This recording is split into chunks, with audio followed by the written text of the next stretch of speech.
Welcome to the Dr. Dare Show. My name is Dr. Frederick Dare. I am a therapist here in Atlanta, Georgia, and welcome to my channel. But before we get started, make sure you subscribe to my YouTube channel, like this video, share it, and click the little bell at the bottom of the screen so that you will get updates of when I upload new content, so you can see all the good stuff. So today we're talking about anxiety and depression in the face of coronavirus. So I know I was scrolling through my Facebook feed and my Instagram, and I'm starting to see a lot of people, you know, after we've been in the house for weeks doing social distancing and staying in the house, it can kind of start getting a little depressing, and you start feeling those feelings of anxiety. And so I wanted to kind of define anxiety and depression so that you can kind of know, is that what I'm feeling? Is that what is going on with me? So anxiety is a feeling of worry, nervousness, or unease about an imminent event or something with uncertain outcome. And so now with that definition, you can see where you would probably be starting to feel some kind of anxiety because of the coronavirus. It's something we can't control. They don't have a cure. You know, we're watching the news and we're seeing all these people dying, and we know that it could potentially happen to us. You know, if we come in contact with it, we don't know what our outcome is going to be. And so all of that creates that anxiety, that feeling of loss of control. And I actually experienced it this week. Now I'll tell you my story. I was going along every week. I usually drink decaf coffee in the morning. It's just how I start my day, but I stopped for a while because caffeine enhances your anxiety. So I was drinking it like every day and not thinking, you know, watching the news every day and then going to work and just drinking coffee. And then I picked up, at the grocery store one day, picked up some Crystal Light and did not read it. It was black coffee. It was made with black coffee, and it had 10 grams of caffeine per serving in it. And I was just drinking it like throughout the day to avoid eating, trying to not keep going to the refrigerator and eating. So I'm drinking Crystal Light. I know it's not good for me, but I wanted that sweet taste at the time. But, so mind you, I'm drinking coffee in the morning and drinking this Crystal Light throughout the day for I don't know how long. I mean, last week it was. So all of a sudden, Friday night at 3 o'clock in the morning, I woke up with a panic attack, shaking and just out of my sleep, just shaking, and then started thinking about this corona stuff and couldn't go to bed. And so I am a therapist, so I practice. I have meditation music on my phone, so I turn it on and I try to escape that way. And that's a technique you guys can use. You just let the music, with no words, it's just meditation music. You can Google it and just kind of let it take your mind off into another place. And that worked for a while. And then I still was left with the jitters because of all this caffeine, which caffeine enhances anxiety. And so then I'm stuck with the jitters. So then I had to do some muscle progression where you tighten up this muscle right here and you hold it in your hands, you tighten those up, you release them, and then you tighten your shoulders up and you release that, and you tighten your legs up and you release that. You grip your feet like this and hold them and you release it, and that kind of lets your muscles know that you're back in control of the situation, and that really worked for me.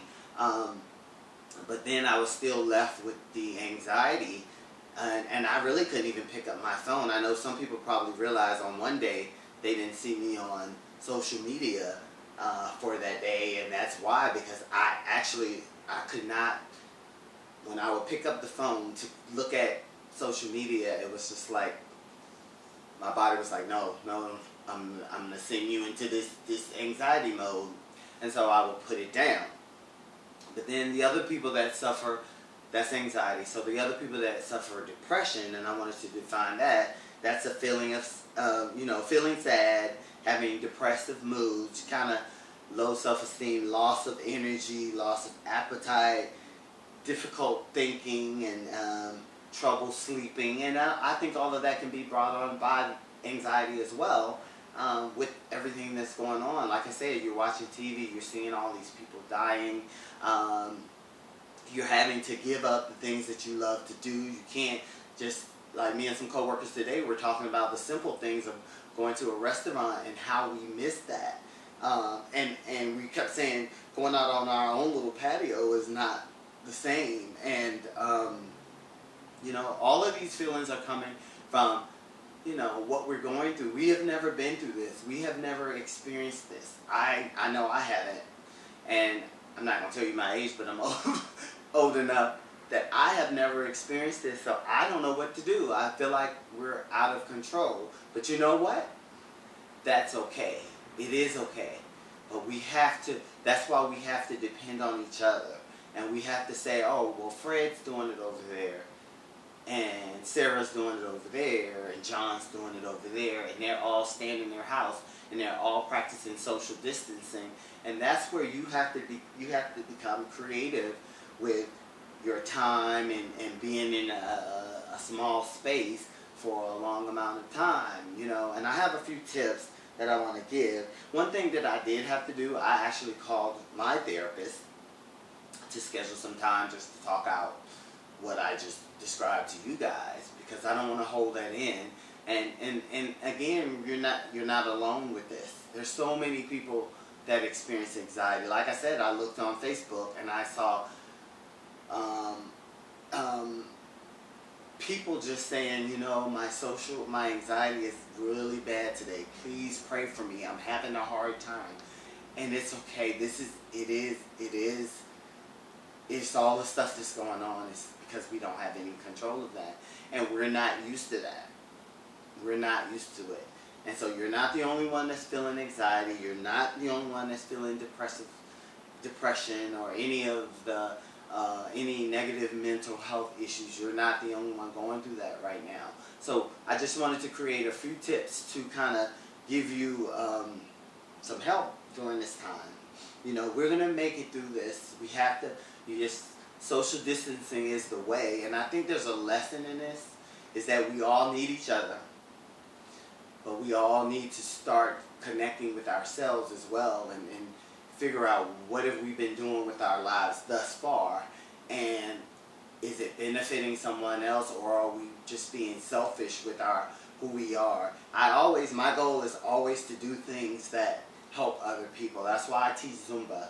I'm actually going to start teaching a college course online April 9th. My goal is to always give something back to people, so that I'm just not here on earth just serving myself, So if that is not you, this is your time to reconsider that. If you're all about just making money and not really, doing anything for your community or trying to help somebody else, this may be the time where you need to, rethink that. Or if you have been not taking care of yourself like you should, that means eating right and going to see a doctor and mental health, and going to see a therapist, and taking care of yourself, wearing nice clothes, or just anything that you're not doing for yourself to make your temple the best that it can be. This is a time to kind of go into that corner and figure out what that is, right? And so my first tip is to give yourself a break from the news. Like I said, I had to put my phone down. I had to put on, like, and y'all gonna laugh, like Andy Griffith.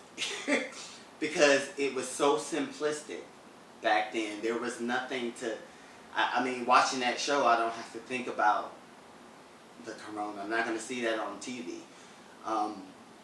Cartoons, Bewitched, telling my age and stuff. Any comedy that makes you laugh, any show that you like, find that and turn off the news. I always say get 20 minutes of the news, in the morning so that you get informed of what's going on. So you won't go outside and some man is out there that was just on the news that killed 1,000 people. You want to know about that. So get informed for that little bit of time, and then turn it off or watch some other show that's going to give you joy, or go do a hobby, or go do some self-retrospection or something like that. Journal, read a book, something. The second one is make an appointment with the therapist. Like I said, I did. I have one Thursday. Because I feel like my anxiety is just going to get worse if I don't address it and see, what's going on. I know that caffeine triggered it, but I'm sure there's some underlying issues of me just sitting here and watching this negative coronavirus stuff all day. The third one is don't hold it in. Let someone know. Talk to somebody. You're not in this alone. If you need to talk to a therapist, now is a good time to talk to a therapist because they're doing telehealth. You can actually make an appointment and see someone via Facebook, via, they have this telehealth platform, and it's very private and secure so that you and the therapist are there and no one will be able to hear your information. So don't hold it in. That's the number 4, find projects to work on. Go through your house and you need to clean out your closet. Pull everything out and organize it. Go into your kitchen cabinets and organize everything that needs to be organized in. If you're a painter, start painting again. If you're a YouTube video creator like me, work on your videos. Like, this is therapeutic for me right now because I'm working on something and it's taking me away from what's going on in the world. So find projects. And then this one kind of goes with number 3, let somebody know. Call a friend, have a conversation. Do FaceTime, whatever that is. Do a happy hour via FaceTime or something like that. But give yourself that time away to escape. And the last one is to go for a walk alone in your neighborhood, or, somewhere where you're not really coming in contact with people, just to get the fresh air. That's what I haven't been doing for myself, which I think contributes to my anxiety too. And the only reason I haven't been doing that is my allergies are so bad, and when I go outside and come back in, I have to deal with the allergies and then on top of anxiety, and that's not a good mix for me. And so I have to be cautious of that, which is why I haven't done any outside fitness videos for my class. Sorry. Maybe mid-April, maybe we'll get there. But I have to protect me and my peace, right? And so those are the little tips. Like I said, give yourself a break from the news. Make an appointment with a therapist. Don't hold it in. Find projects. Call a friend or go for a walk outside.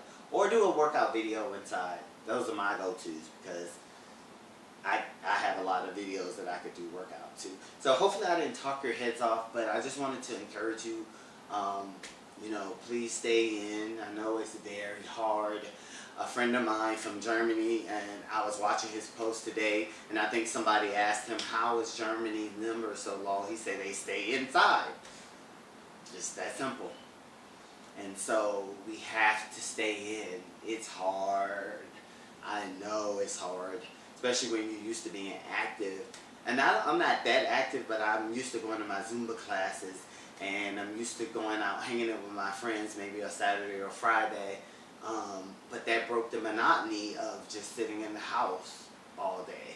And that's what I'm doing. Even though I work from home anyway, which is why I make sure when I'm working from home, I go in my office and I'm like focused on work. So that really makes me not pay attention to my surroundings. And then after that, I plan some kind of project like working out or watching a show or renting a movie on demand or something like that, or doing a live singing concert, which I did the other week. But find something to take your mind off of all of this. We're all in this together. We're going to get through it. Wash your hands. If you can't find cleaners and stuff, you know what? I saw a video the other day, was like the soap aisles are packed. Soap, disinfectant soap, dial disinfectant soap is bunches of that out there. Wash those hands. Don't touch your mouth. Don't touch your face. I haven't been anywhere, so I can do that because I'm at home. But if you're out, don't do this. Don't do this, because they're saying that the respiratory droplets, which is the spit, all of us spit when we talk, comes out. And another hobby you can get into, and then I promise I'll let you go. Start making masks, because I have a feeling that the government is going to say everybody needs to wear a mask. Not like the medical mask, not the N95s, not those, but just a regular mask to cover your face to prevent you from spitting on somebody else and vice versa. When you think that would kind of help keep that down? Just my thought. I don't know. Not a doctor. But anyway, thank you for watching and have a blessed week.